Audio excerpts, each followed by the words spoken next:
wabarakatuh.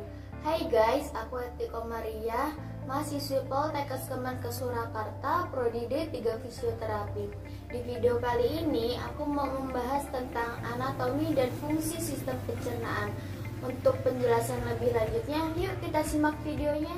Anatomi dan fungsi sistem pencernaan. Apa sih pengertian sistem pencernaan? Jadi, pengertian sistem pencernaan adalah suatu proses yang mengubah makanan menjadi sari-sari makanan yang dapat diserap oleh tubuh. Fungsi dari sistem pencernaan itu sendiri yaitu memindah nutrien, air, dan elektrolit dari makanan yang kita telan sehingga masuk ke dalam lingkungan internal tubuh. Nah, ada dua proses dalam sistem pencernaan, yaitu proses mekanik dan proses kimiawi. Mekanik adalah proses pencernaan makanan menggunakan gigi. Proses ini bertujuan untuk memotong makanan menjadi bentuk-bentuk yang lebih kecil sehingga mudah untuk dicerna. Sedangkan proses kimiawi adalah pengubahan zat makanan dari bentuk kompleks menjadi bentuk yang lebih sederhana dengan bantuan enzim pencernaan. Aktivitas sistem pencernaan itu ada 4.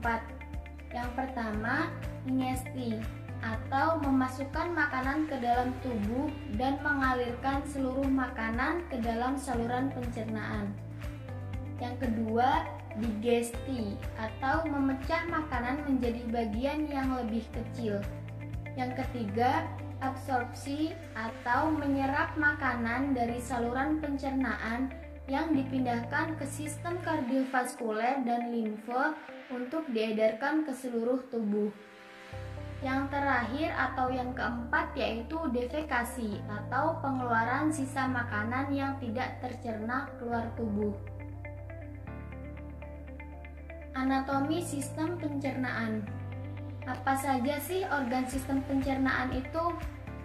Jadi, organ sistem pencernaan itu ada mulut, faring, esofagus, lambung, usus halus, usus besar, dan anus.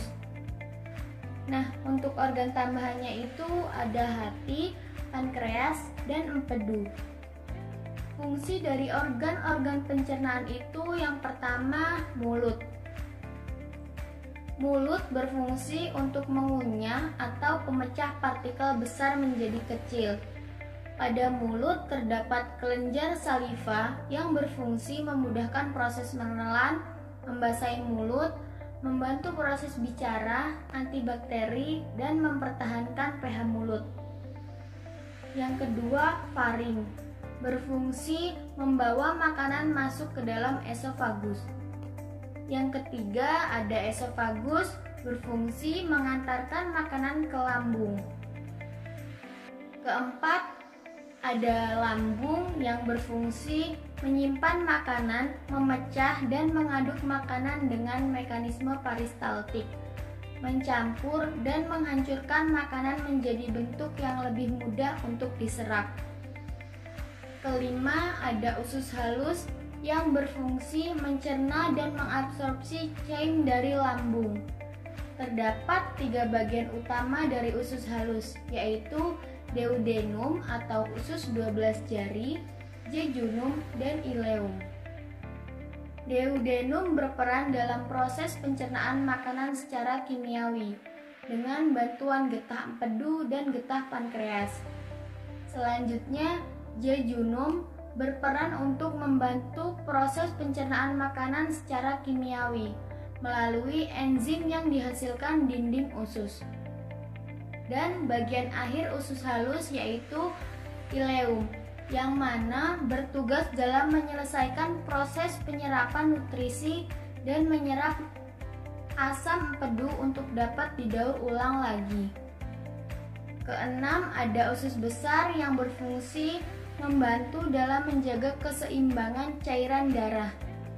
Nah, terdapat 3 bagian utama usus besar, yaitu sekum, kolon, dan rektum.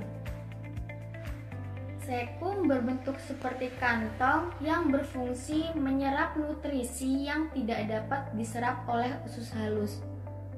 Kolon adalah bagian terpanjang dari usus besar yang berfungsi sebagai tempat cairan dan garam diserap. Yang terakhir ada rektum.